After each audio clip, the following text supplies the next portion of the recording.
Maybe. Hi, Robin. Hello, Um, Steve. before we talk about your fantastic new album, Dirt Road to Heaven, I was hoping we could go back in time for a few minutes because you've had such an interesting life. It's hard to ignore.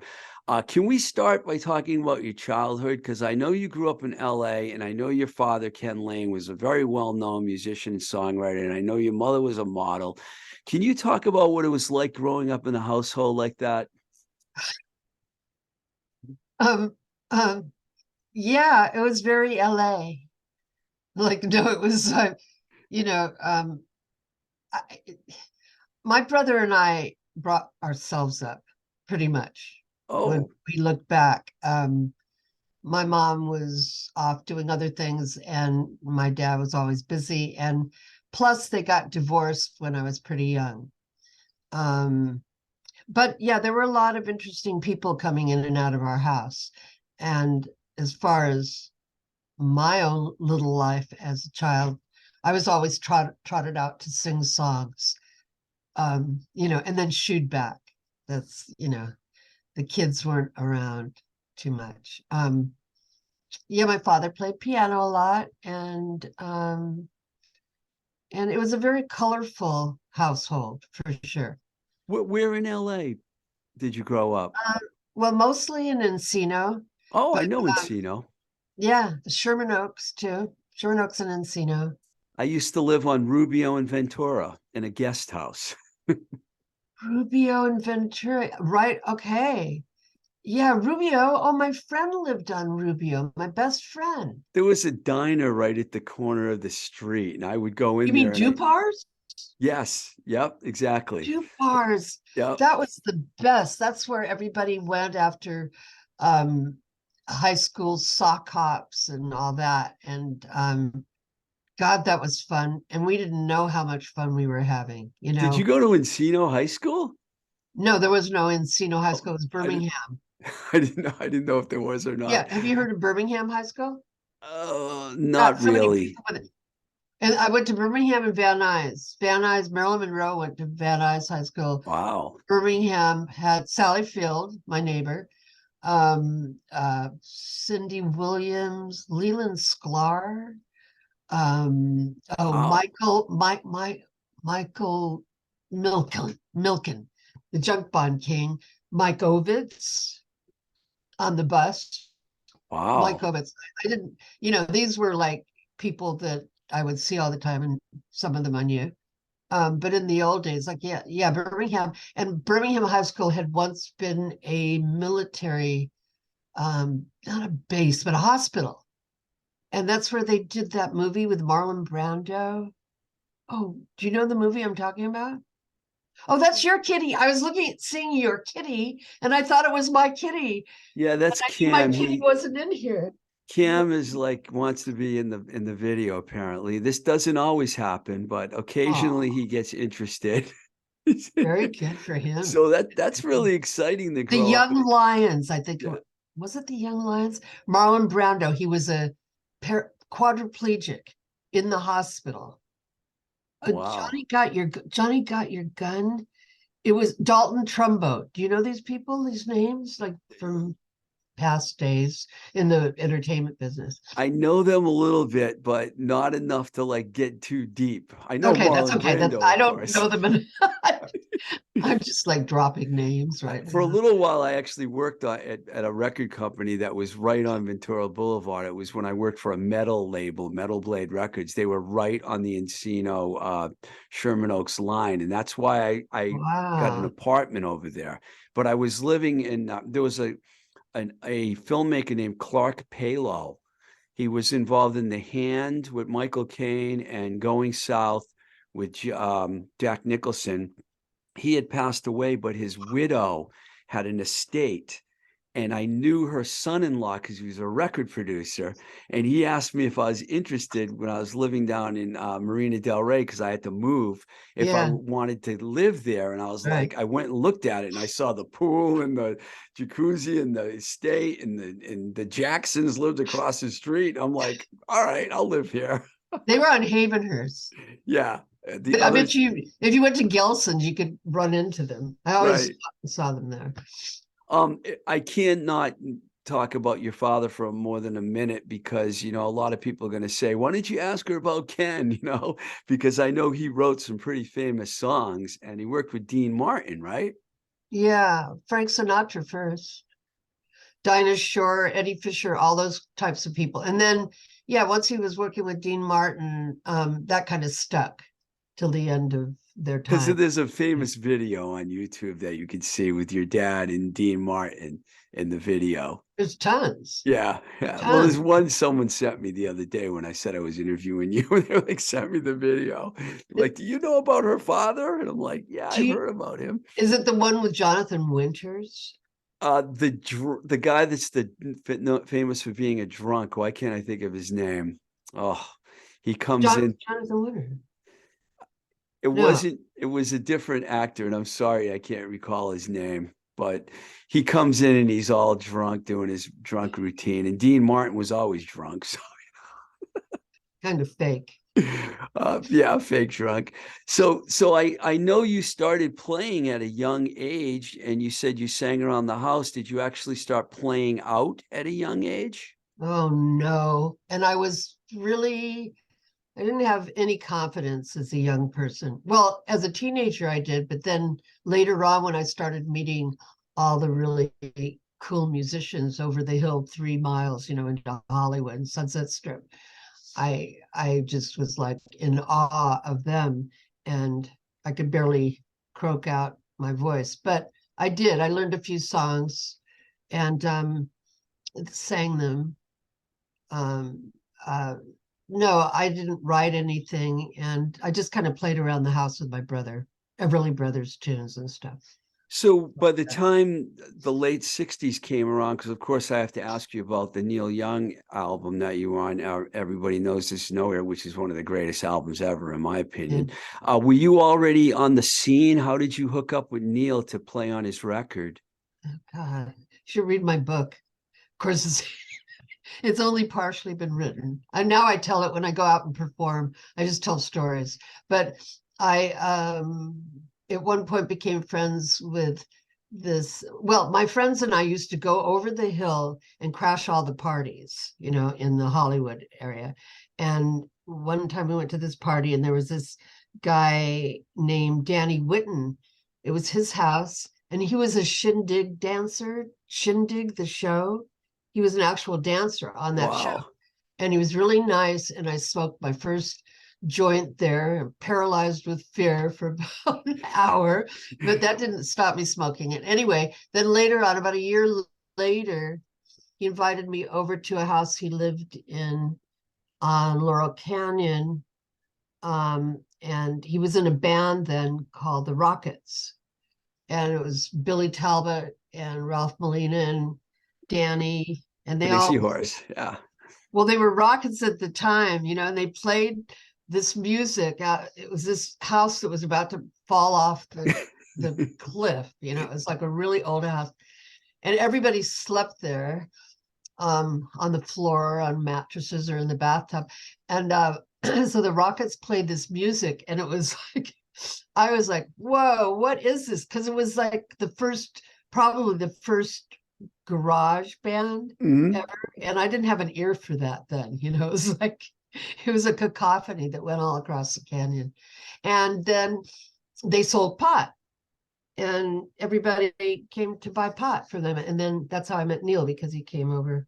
And I don't know if he was buying pot. He doesn't, I know he did stuff like that, but I kind of don't have a remembrance of him doing drugs in my own association with him. So I don't know. But that's how I met him.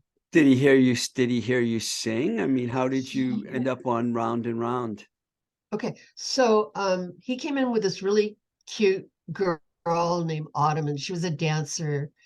And I had learned one of Danny's songs, and In My Time of Dying by Bob Dylan. Do you know that song? I Yeah. need to learn that song again. It was really cool, and I could play it.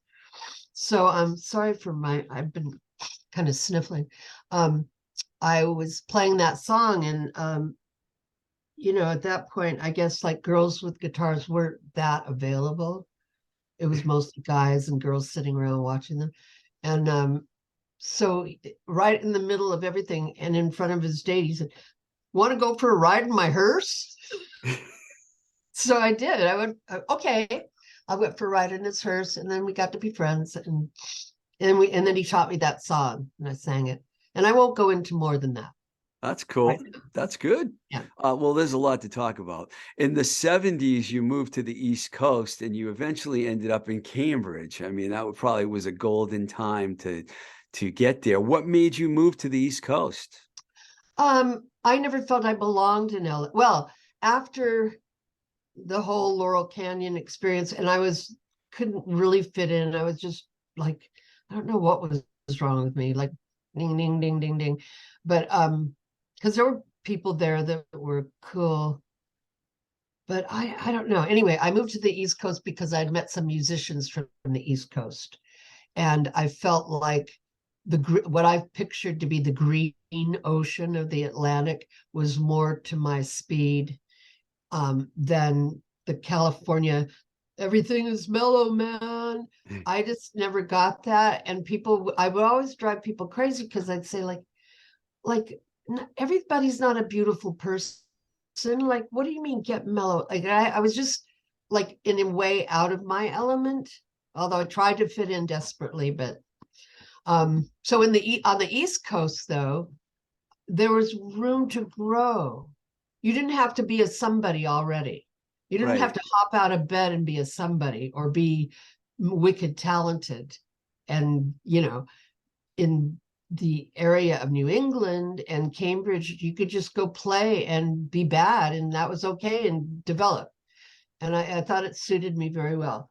So I liked being here. But then, Cambridge is one thing. In those days, it's all different now. Hmm. There was Cambridge and then there was Boston, and never the twain shall meet. Like when I started, like I went over to I went to see Cheap Trick like for 3 nights in a row, and I met all these people that like the real kids and people that hung out at the Rat, and they brought me over there, and it was like, and I'm like thinking, and Asa later drew cartoons with this, like, hey man, this scene is really cool, and I had like my hippie, whatever garb on, and then so I completely took all my songs, my singer-songwriting type songs, and made them different.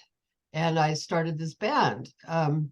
And I had a record deal at the time too from Private Stock Records. Was the Chartbusters the first band that you started? Well, no, I had a little, Robin and the whatever, little bands, little guys, not little guys that played on my songs. I'd have people playing with me. But so I learned how to be in a band, but I still had I was kind of the singer-songwriter. I still played in my tunings and all that. And then when I went over the Charles River into Boston and started hanging out at the Rat, and I met Asa and Leroy Ratcliffe from Modern Lovers and Scott Barenwall, Tim Jackson. I went, oh, I got to do this kind of music. I've got to make, this is more potent and saying stuff, and everybody's angry, and I think I can fit in here. So I had a record deal with Private Stock, which I was signed to my sweet songs, sweeter songs. And then so I was at the Rat, and I met these guys. I saw them playing with Mickey Clean, Asa Oh Brebner, yeah. Leroy. And I said, oh, do you want to start a band with me? I have a record deal, like, just what an idiot. But so they went, yeah. And I was cute and everything. So then we just started a band, and we started playing in this basement in my house in Cambridge on Concord Avenue. And we got better and better. And then we started playing out, and then people started liking us, and that was cool. And I loved it. And that's when you changed it. I mean, I know that deal fell through because the The label deal fell closed. through. Exactly. Well, they went belly. They stopped being a record company. But Warner Brothers signed you pretty quickly. Well, I started this band, RobinLane and the Chartbusters. Hate that name. I only have that name because of Alpo from the Real Kids, because he knew I liked Tom Petty and the Chartbreakers, right? So he said, I know RobinLane and the Chartbreakers. He had the Heartbreakers. And so I was like, oh, okay, the Chartbusters. I don't know. I wasn't thinking clearly. Wow, Alpo from the Real Kids is the one Yeah. that came up with the name? Yeah. It's Well, he came up crazy. with RobinLane and the Chartbreakers for Heartbreakers, right? And I went, okay, let's Chartbusters, or maybe Asa said that just like an aside, like not really thinking that was going to be our name. And so people would laugh at our name, it's ridiculous. But anyway, so we went out and we started rehearsing in 79, the end of 79, and we played our first shows, 78. And then we started playing our first shows in 79. And then we got signed somewhere at the end of the summer of 79 and started making our album out in LA, the end of 79. And then it came out in 1980. And When Things Go Wrong ended up becoming a pretty big hit for you at that time. See my I know that hit. I don't know. if People you go like if you go on Wikipedia, it says that it was the 11th song played in the well, beginning of MTV. okay, and that's true. So yeah, that was very cool. Yeah, but When Things Go Wrong, it stood it still sounds great if you hear it now. I mean, it's like it sounds as amazing now as it did back then, because that song Oh, has never gone away for me. no, I mean, thank you. I Yeah. keep hearing it, it's Yeah. like the I band. didn't Go ahead. I'm sorry. no, I mean I didn't get it at the time. Like we my manager put together a single of When Things Go Wrong, Why Do You Tell Lies, and my song, The Letter. And then Oedipus and people at BCN, other people started playing it, and they started playing When Things Go Wrong. They liked that one. I didn't even know why, but anyway, that one. And then that little single with the 3 songs on it and our playing live got us signed to Warner Brothers.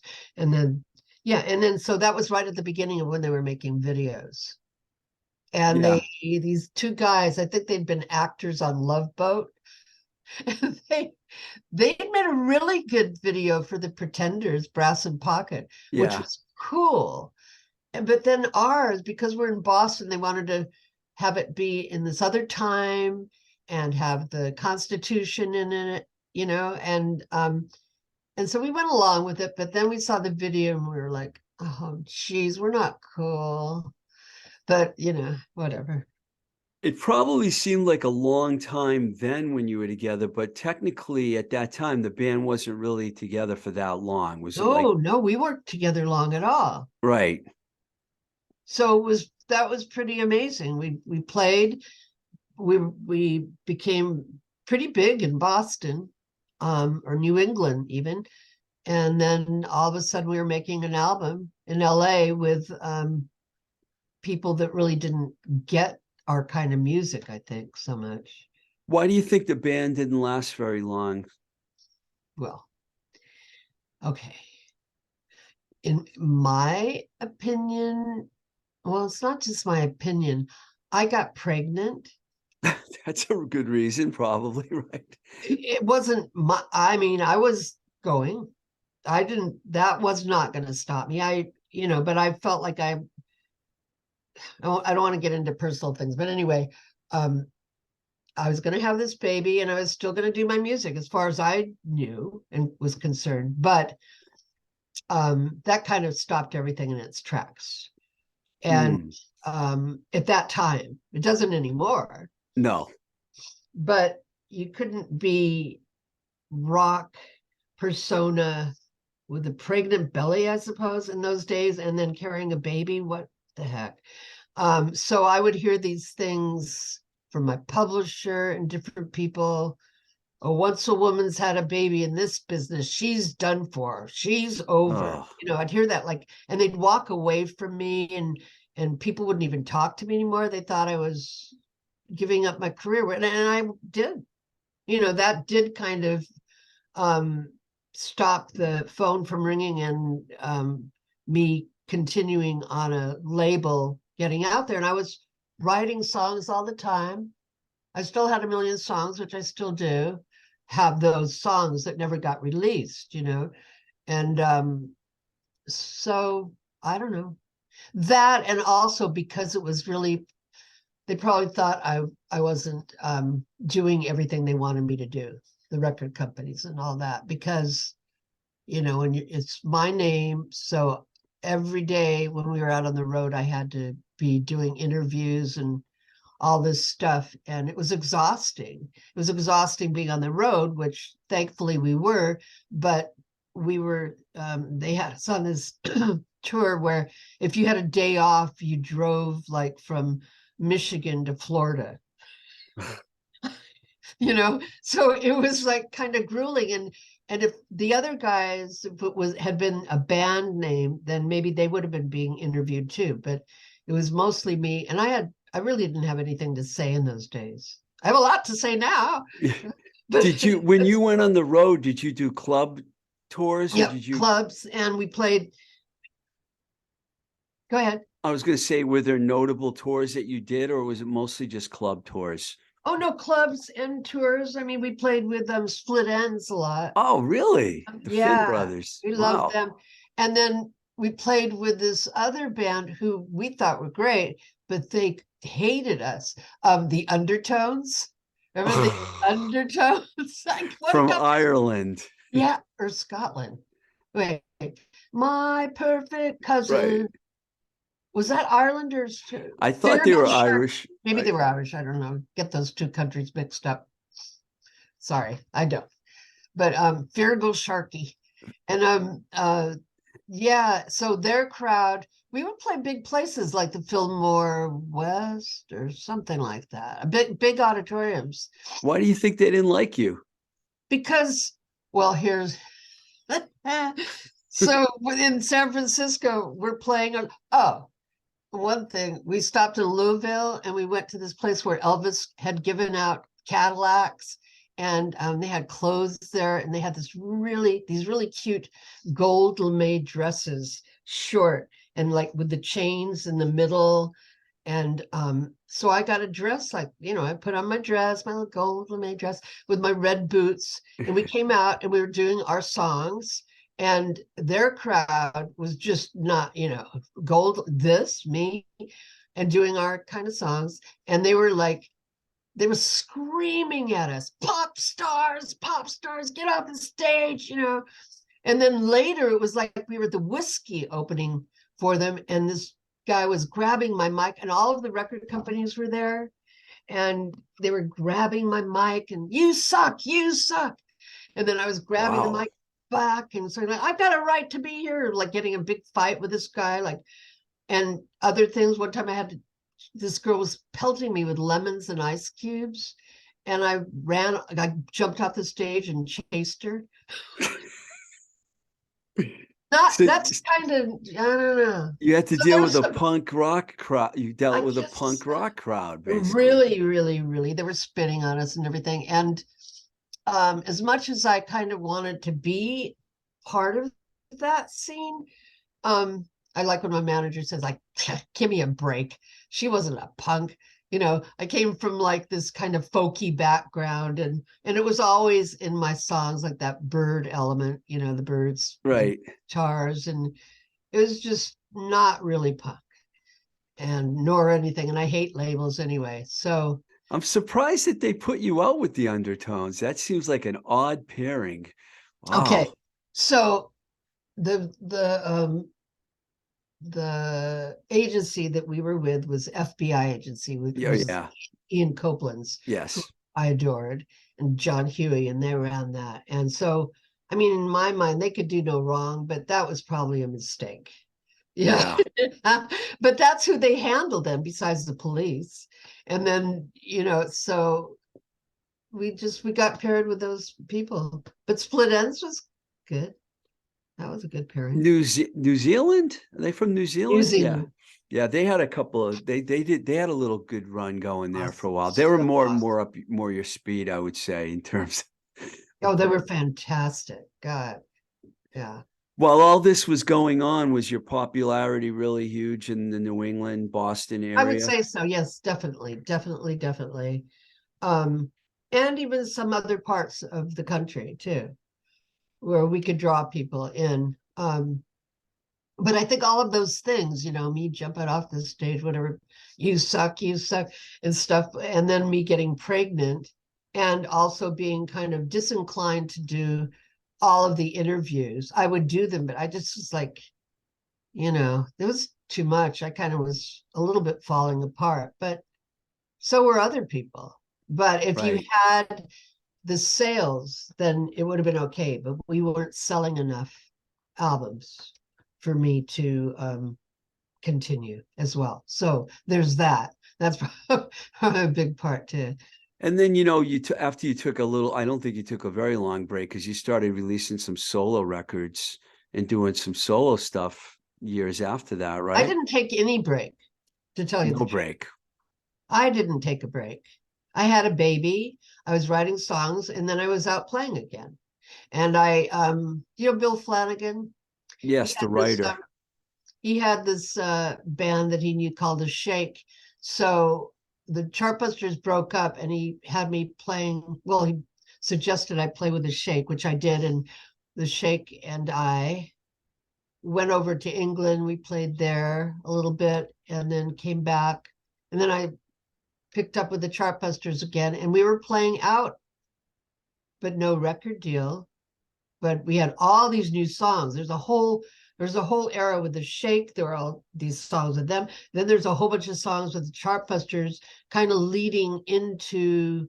I had my child in 1982. That's when I lost everything, and the record deal and publishing and all that. But I was still playing. So 83, 84 with the Chartbusters, we made an EP vinyl called Heart Connection, Right. and so that came out. But then after that, like I couldn't get a break, as they say, as far as a record deal. And it wasn't like it is today, where you can just kind of figure out a way to put out your own thing. Yeah. Fine. Different and time. and yeah, and then I moved out to LA thinking I could maybe make it as a songwriter, but I was no Diane Warren, so therefore, that didn't work for me too well. Came You back. you did Like, have a song that you wrote that Susanna Hoffs recorded, right? Or was it true the that. Bangles or True that. yeah. Yeah. I went to Europe a few times to play with some German dudes and English dudes and Dutch dudes, dragging Scott Barenwald along on bass. And I'd play over there. And while I was there, with my daughter, I brought her along, little kid, and I wrote a whole bunch of songs over there. One of them was Wishing on Telstar. And then met a guy who got it to David Kahn, who had produced the Bangles and was producing Susanna Hoff's new album. I can't believe I'm actually coherent this morning. So, You're because funny. it's not always like that. Here goes my coffee. I My just want to cold. tie up the Chartbusters for a second here. So I know you did a couple of reunion shows, and then in 2019, you guys reunited well, you did a show for the release of many years ago, the complete RobinLane and Chartbusters collection. And I have to ask you about Asa Brebner because he was very beloved in Boston, and he Yeah. passed away not too long after that. And I wanted to just get a God. few words from you about Asa because I know you guys were probably close.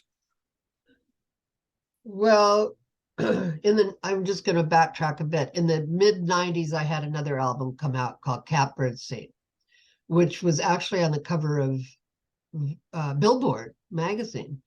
That's my Oh, least favorite album of mine, though. I mean, just because of the way I was singing, but it has a lot of good songs on it. Then continued playing with the different bands, and then what happens? So, oh yeah, so around 2003 or four, Asa and I and the rest of the band decided we needed to make the album that we had always wanted to make. So we recorded an album called Peace of Mind. It was actually going to be called Please Like Me, And you know why? Because Sally Field was my neighbor. And it was just too funny, that like, you like me, you really like me when she won the Academy Award. Right, right. And I always think that there was something in the Encino Reservoir water that made us just like kooks, like me, please like. Anyway, so we didn't call it Please Like Me, and that came out. So then time went on, and these guys from California got me all my copyrights back, and which is amazing, because when I looked at my old what's that word? My contracts, Okay. Yeah. contracts. And it was like, we own your songs for all and ever time in the universe, In perpetuity, the favorite Yeah, like record industry just word. forget it. So they got all those copyrights back, and this company, Blixa Sounds, said, well, we'll put all these songs out for you, and so they did. First, it was going to be one CD, but then it just became a 3 CD compilation of all the songs that the Chartbusters had recorded during that time, our heyday time, and things that hadn't been released. A couple that Asa liked. So yeah, so then we did a show at the Burn, kind of to not a comeback, but just to celebrate the compilation many years ago. And so that was on one weekend. This is giving me the chills. So we played on a Saturday night and a Sunday. And then I went back to California because I was out there taking care of something. And Asa called me on a Friday to tell me about something. We talked for about an hour. And then the next day, he died. Oh, The wow. very next day, he was up in New Hampshire. He was working on his, he was a writer. He wrote these books. I hope they come out at some time. Plus his artwork, and he had all The these, guitars. the guitars, that's Yeah. one thing. But then he had all these cartoons of, and he was going through everything to see where they would go in the book. And Carol Fonday was helping him put things together. She wasn't there. He was alone. He was making a soup on the stove, and also drinking, as was his way. And I guess he just, fuck. I'm still pissed when I think about it, like, I'm sorry. because I loved him so much, and he was such a hugely genius type person for understanding life and things, and he would always be there for you. And I've had guys in my life like that. Danny Whitten was like that. Danny Whitten was always there for your good self, even if you didn't know who your good self was. But if it was your bad self, I remember one time in Golden Gate Park, I took the Owsley's acid, and I like really freaked out. It was like the first human being, and like a million jillion people were in the park, like, this is it. It is perfect. This is it. It is perfect. And nothing was perfect for me. So Danny was like, sit down, relax. And anyway, so I've had these men, wonderful men in my life. So I've had some doozies too, but Asa was one of them, and he's gone. Yeah, well, I'm glad we're laughing because, I got to know Asa fairly well. He did. He was a good guy. I saw him play many times around Boston because he would play with anybody, anytime. So when I moved back here, I saw him many times, and I was shocked when I heard about his passing. His guitars all ended up down at New Alliance Studio in Somerville. And I walked in there one day, and they were a whole wall of them were there. And A those whole wall. guitars, Well, now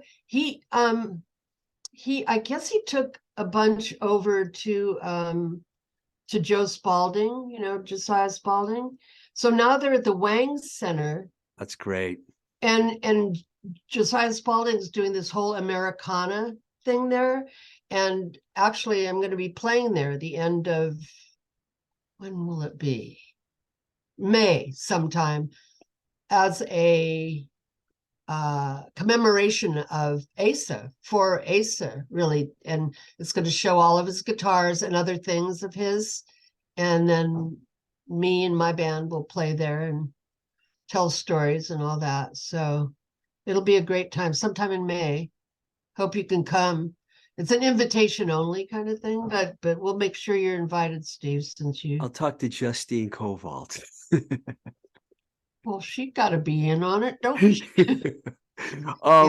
Let's talk about Dirt Road to Heaven. Okay. Beautiful album. I've spent a lot of time with it in the last week since I got it. And Justine signed you to Red on Red. Can you talk about the writing and the recording process behind this record? Why? No, I mean, what do you, I mean, why are you asking? I'm really curious. What do you think? What do you? Well, I want to, okay, I'll just cut right to the chase. The Yeah. song Woman Like That. I mean, when I heard that, I listened to it like 3 times in a row, and I'm like, I gotta know about this song. I mean, this song just like knocked me in the side of the face because it's not exactly what I would call a happy song. So I was trying to figure out what the song was about. But when I meant about the writing, I mean, are these older songs, newer songs? I thought you were talking about the actual recording of it. Oh, then we can talk about the recording, but I'm talking mostly about, where the songs came from and how you got to the point where you recorded them. And I just had to throw the Woman Like That thing out there. So I have this friend named John Pfister, and he lives in Marblehead, and he has a recording studio. And we kind of hooked up. And he said, well, why don't we just start making an album with you? And this was way back, like in 2012 or 13. And so I pulled out songs. I don't even know if some of the songs we first started recording are on that album. Oh, and Tim Jackson was making the movie about me. Do you know about that? Yes. When Things Go Wrong. Yes. RobinLane story.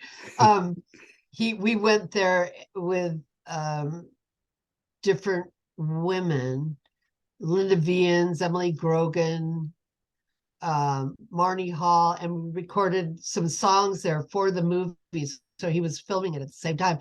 And I think that's when I got more together with John as far as recording things. So a lot of what we were recording at the beginning were songs that might not even be on this album. I'd have to really be thinking about that.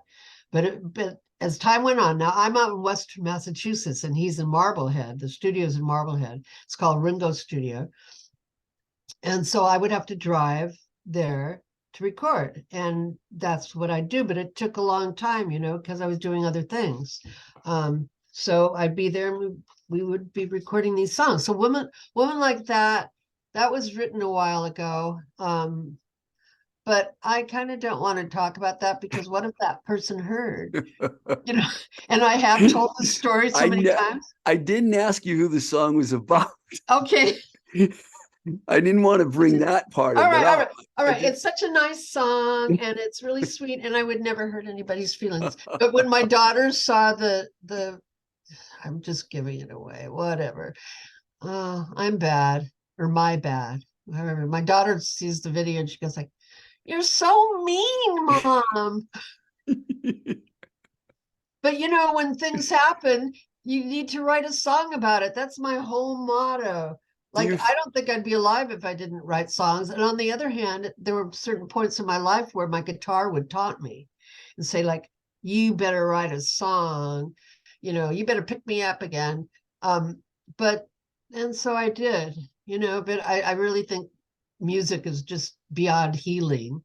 And if you write your own song, your own story, or something that's going on in your life, it's cathartic, gets it out. Would you say you write mostly out of emotion and personal stuff rather than like force yourself to write? Forcing myself to write, I have done that. It works sometimes and sometimes it doesn't. Because I think you have to be willing to be a bad artist to ever become maybe a good artist. You can't just expect you're going to be good right away. You have to go through all these little growths. And so when I'm writing a song, it's probably a good thing I live alone because they don't sound so great at the beginning. I don't know, like, especially if I'm experimenting and not just playing regular chords and la di da. So what was the question? Forcing myself all out of my emotions? No, some are. Like, I have a song that I wrote a while ago before anything was woke, and it was called Ashamed to Be White. Mm. Song. That's my song. It's somewhere in my vast cassette tapes or something. And then I have another song that I just, lots of songs just come out like that. They just go like, phew. But then other song that's painstaking, and I need to get help from other people to maybe finish them. But back in the Chartbuster days, they weren't all, a lot of them were out of my experience. But then one time I wrote this song called Dear Miss Lonely Hearts, Caught in the Act. And it was all from a newspaper article from Miss Lonely Hearts. Oh, So I just made the whole song up. It's on the Peace of Mind album. It's a really good song, actually, I have to say. Caught in the Act. And so sometimes I make things up too with words. I have words. right. Sorry. So I know people will kind of call this record an alt country record, or I don't know, they'll come up with all these genres and everything, but your musical style really hasn't changed a lot over the years, which is, was that an accurate statement? It is, in the words of another person, the same person has words. It is what it is. Like, there are songs I've written all. I should send you my Instant album, which I released by myself during COVID because I had nothing to do. I'm just I'd love to sitting around. hear it. And that has like jazz songs on it and all sorts of kooky stuff, plus rock and folk and everything on it. 16 songs. So I've always written just anything I wanted to write. Was But there, during the Chartbusters, I must say, I put aside everything else and I just concentrated on that kind of writing. I became less of a guitar player. I was just playing chords on top. Well, this is the bottom of this top of the string, the bottom of the string. Like, I wasn't playing like I actually used to be pretty good guitar player. Lots of cool things like Bert Jansch. He was one of my idols. Do you know who he is?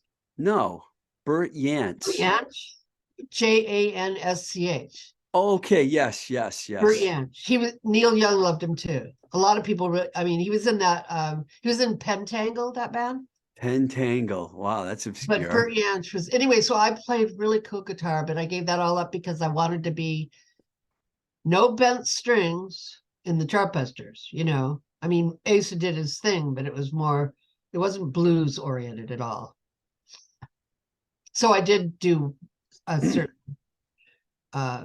in a box kind of thing for Excuse me. that band. But I've always written all sorts of songs. So now that you have this record, I mean, what are your plans for the future? I mean, I love the look.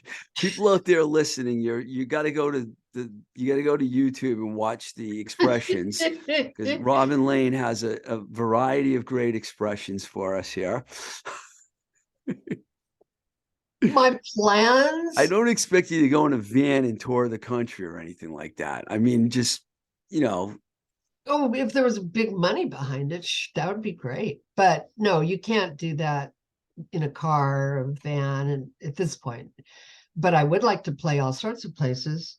My plans are, I think I just need to be visualizing nice things happening, more people hearing the record, maybe hopefully getting some songs to other people to do that would bring in some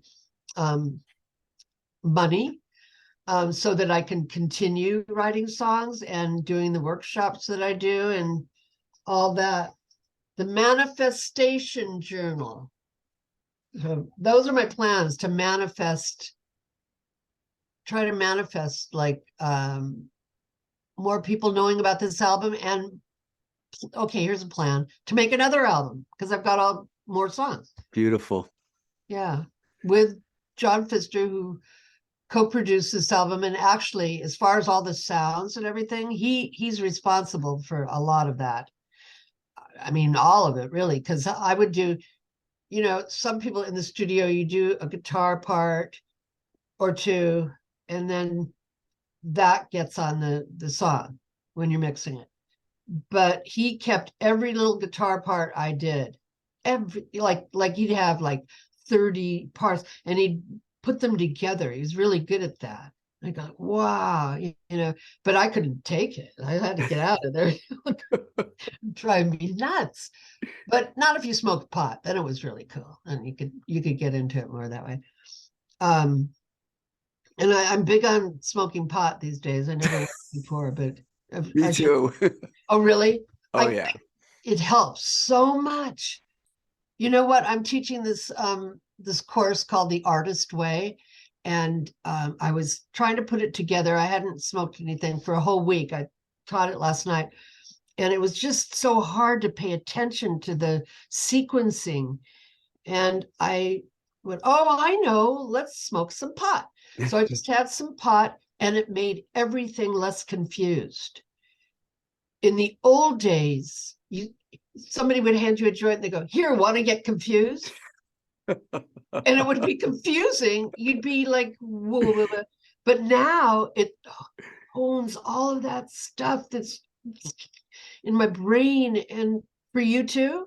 Oh, yeah. Well, it's my anxiety relief. Usually every day around 5 o'clock, I like a couple hits, you know, just to like tone it down a little bit. You know, the brain starts moving because I don't do it. You know, I quit everything else, you know, and it's you know, the weed is good now. It's Not really, that it and it's wasn't. good now. No, it's really good. There's all Yeah. sorts of different kinds, and then the tincture. I have tincture too with CBD, THC mix, which I guess the THC and the CBD together are really good, and you can even Yeah. get pot with the CBD and the THC. So it's just so amazing. And I think that's a wrap. Okay. Thank you. Okay, Steve. Before we get into trouble, but we're in Massachusetts. Thank you so much, Robin. Oh, thank you, for Steve. doing this.